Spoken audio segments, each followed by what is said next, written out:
I'm Jason Prettyboy, and today I'm the face of America.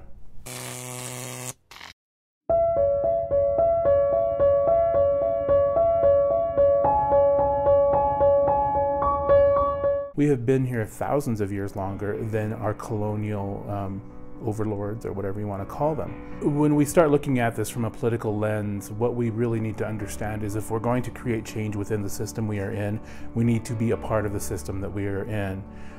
For a long time, Native Americans, indigenous people have been outliers, mostly by choice, but a lot of times by force. And so I think as we progress in the future, as we move forward, we're going to see more and more Native American people, more indigenous people actually running for office, doing more around the political landscape, because I think if anything, we've been shown that you need to be at the table.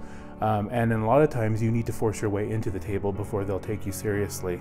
You know, the African American black people had to basically force their way onto the table, into that situation. The Latino Mexican population has done the same. We've seen this through the farm riots. We saw this through the Chicago, the LA riots, through the Black Panther movement, other movements like that, to the point where they had to be taken seriously. We are probably the second fastest growing people in the United States right now. There are more young Native American indigenous people than there are old Native American indigenous people. And the birth rates are astonishingly high, so there are more that are being born every day. My name is Jason Prettyboy. I am a member of the Standing Rock Sioux tribe of North and South Dakota. I'm also an Idahoan, and I do consulting around government-to-government relationships. As far as anybody else is concerned, we're the silent minority. We are the voiceless when it really comes down to it. And I think that stems from the colonialistic mindset that says out of mind, out of sight, you know, in that sense. And so they don't talk about us, they don't mention us, they don't say anything, because why would you want to bring up a blight on your perfect record, I guess I should say. And so because of that, you know, as long as they don't acknowledge us and don't say that we're here, they don't have to deal with the very real and very poignant idea that they committed genocide upon a people, and they don't have to face that.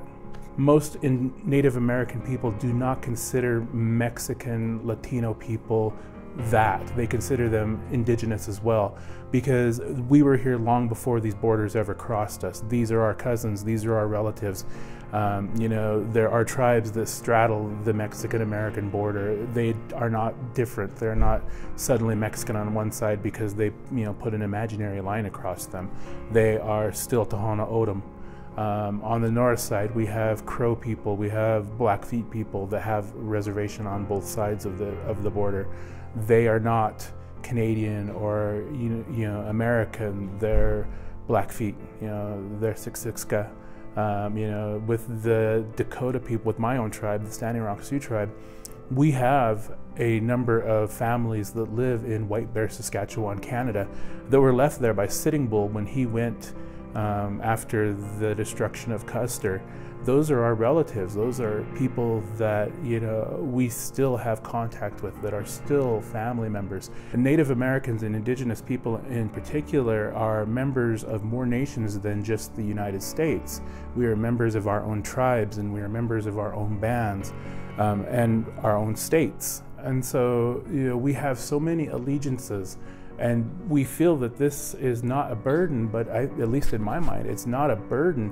It's actually something that is good, because it shows that we are the original people, because there are so many cross sections that come through our people.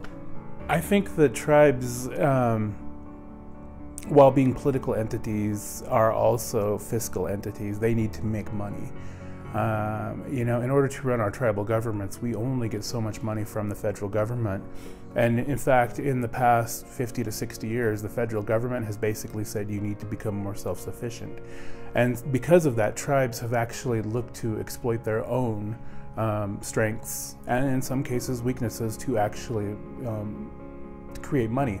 One of these tribes, especially here in Idaho, that I find interesting is the Shoshone-Bannock tribe, who 40 years ago figured out that they were at the intersection of two of the major arteries in Idaho, I-15 and I-86.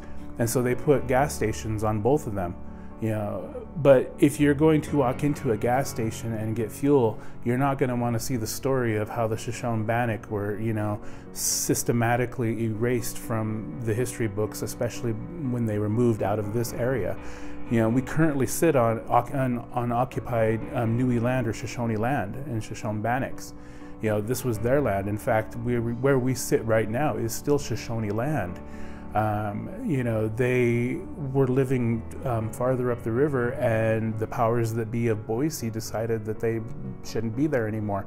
And the cavalry came in, and if I remember right, it was the 7th Cavalry, who were very much vengeful after being defeated in the plains, came and basically marched these people out of their camps on a cold morning, marched them in 5 different directions, and some of them went to Fort Hall, and some of them went other ways.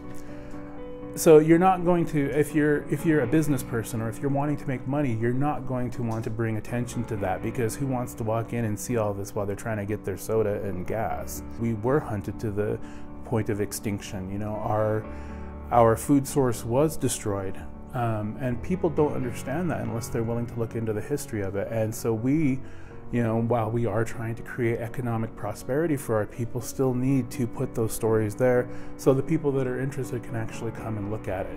And I think we look at it from the standpoint of a cascade.